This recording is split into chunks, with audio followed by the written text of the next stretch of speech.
EL M4 Elite версията с малко промени отвътре.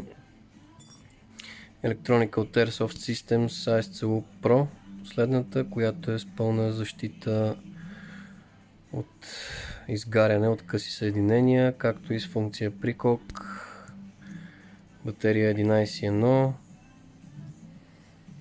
Нека видим Precock.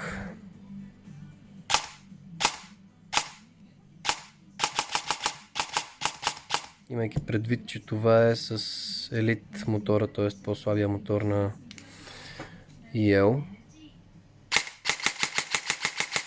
Не е толкова торк, колкото този от Platinum.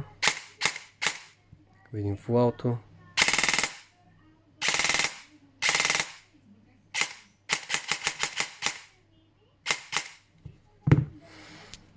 Задоволително.